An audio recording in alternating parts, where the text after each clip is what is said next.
লেবাননের রাজধানী বৈরুতে মঙ্গলবারের সকাল। রাত থেকে শুরু হওয়া স্থল অভিযানের জেরে ধোঁয়ায় আচ্ছন্ন হয়ে আছে আকাশ। ইসরায়েল লেবাননের দক্ষিণাঞ্চলে সুনির্দিষ্ট লক্ষ্যবস্তুতে স্থল অভিযান শুরু করেছে বলে জানিয়েছে তাদের ডিফেন্স ফোর্স আইডিএফ। যেসব জায়গায় হামলা হচ্ছে সেগুলো ইসরায়েলি কমিউনিটির জন্য হুমকি বলে উল্লেখ করেছে তারা। হামলার আগে ইসরায়েলের সামরিক বাহিনী বৈরুত শহরের ৩টি এলাকা থেকে স্থানীয় অধিবাসীদের সরে যাওয়ার নির্দেশ দেয়।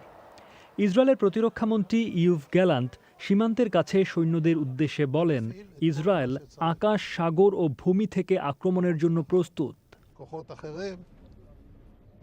অন্যদিকে ইসরায়েলের অভিযানের আগে আগে হেজবুল্লাহর ডেপুটি কমান্ডার নাইম কাসেমও বলেন, ইসরায়েলের স্থল অভিযানের জন্য তারা প্রস্তুত এবং এই যুদ্ধ দীর্ঘমেয়াদী হতে পারে।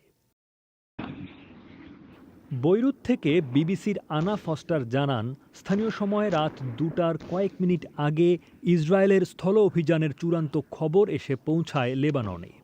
এদিকে লেবানন জুড়ে ইসরায়েলি বিমান হামলায় সোমবার অন্তত ৯৫ জন নিহত ও ১৭২ জন আহত হয়েছেন বলে জানিয়েছে দেশটির স্বাস্থ্য মন্ত্রণালয়।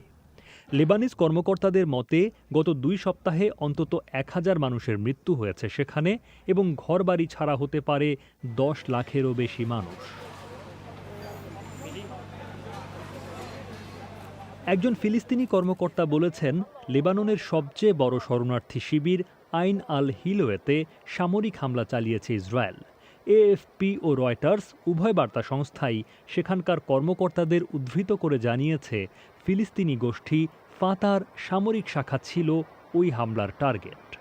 এবছর লেবানন ও ইসরায়েল সীমান্তে সহিংসতা শুরুর পর এই শরণার্থী শিবিরে হামলার ঘটনা এটাই প্রথম বলে মনে করা হচ্ছে। ইসরায়েলি সামরিক বাহিনী যখন দক্ষিণ লেবাননে স্থল অভিযানের খবর নিশ্চিত করেছে, তখন প্রতিবেশী সিরিয়া থেকে ইসরায়েলি বিমান হামলায় ৩ ব্যক্তি নিহত হবার খবর পাওয়া গেছে। সিরিয়ান রাষ্ট্রীয় টেলিভিশন এক বিবৃতিতে তাদের উপস্থাপক সাফা আহমদ রাজধানী দামেস্কে ইসরায়েলি আগ্রাসনে নিহত হবার খবর জানিয়ে শোক প্রকাশ করেছে। ইসরায়েল এখনও এই হামলার খবর নিশ্চিত করেনি। বিবিসিও এ খবরের সত্যতা যাচাই করতে পারেনি।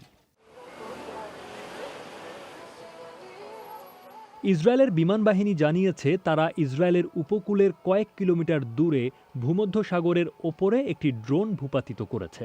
তবে ড্রোনটি কোথা থেকে এসেছে কিংবা ঠিক কোথায় এটিকে ভূপাতিত করা হয়েছে সে সম্পর্কে বিস্তারিত কোনো তথ্য দেয়া হয়নি।